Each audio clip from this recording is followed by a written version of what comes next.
Jared Leto has always been a very overrated actor that has got way more credit than he really deserves.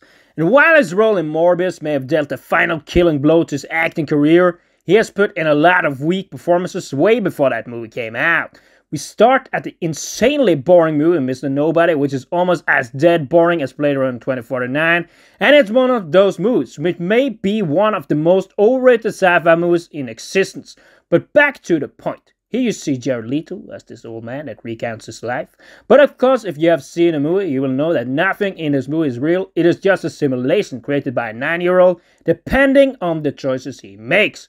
But Jared Leto does a weak performance here, both in his younger version in the movie and in the older version, and you never get excited by the way he acts, which could have been a refreshing pause from a ridiculously bad movie, and at least could have given you something to share on about from this lackluster viewing experience. But of course not. Jared Leto just shows by his reactions and in the way he acts, especially when he tries to describe all the concepts of love, time, and such in this movie, the big questions with him as a storyteller. The story and the movie just feels even more boring, and that just shows the broad scope of how overrated it really is.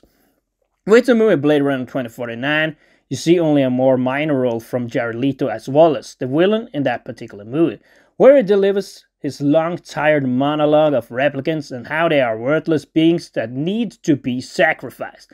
And while it tries its best to sound and look evil in this performance, it ends up being even worse than the acting from Ryan Gosling and Harrison Ford in this movie, which is not good, but it is not as flawed and weak as you see in this movie from Jared Leto. This was also perhaps one of the last good movies he played in, apart from the role he did as the Joker in the Zack Snyder Justice League movie. But it is not a movie where he is known for a strong performance as Joker, but that's something we will return to later. Anyways, Jared Leto once again showed his inability to put up a good performance, and it may be one of the worst villain performances of all time. Although I am here to talk about Jared being overrated and such, there's one movie I think he did a good performance, but that is really the only role I feel he gave his all in a movie called The Outsider, where it is all about him joining the Yakuza. If you don't know about them, they are like the mafia in Japan. But here in this exhilarating thriller movie about power struggle in the Yakuza, Jared Leto actually stands out with a good performance. As this man that comes into the mafia from the outside as an American, it probably also helps that the movie does not really require advanced acting, but it is one of those roles where you finally see a good act from Jared Leto. Further on, he has also played Joker in Suicide Squad and in that Zack Snyder movie. So that means we of course now will talk about his performance as a Joker, which does not really hit the ceiling at a high place. The second Suicide Squad movie is the one that is known as the best movie. And much like Morbius, Jared Leto really risked his career with this movie. He should really have just quit as the Joker after that one movie.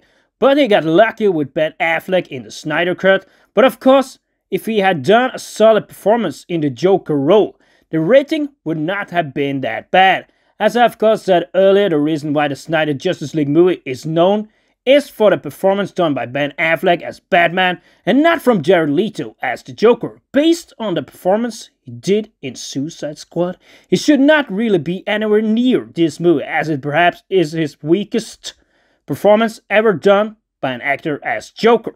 Both Heath Ledger, which has done the best so far, and from Joaquin Phoenix, you see the Joker at a much more complete act. And while they put a quite different display on it, they are far superior to the act of Jared Leto.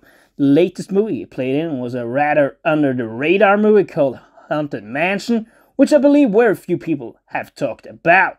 But just like Morbius and Suicide Squad, once again Jared Leto found himself in a movie with flawed ratings, and in a movie which is not liked by a lot of people. Will we see Jared Leto get another large role? Time will tell, but based on his performances so far, he really does not deserve and continues to be one of the most overrated actors of all time.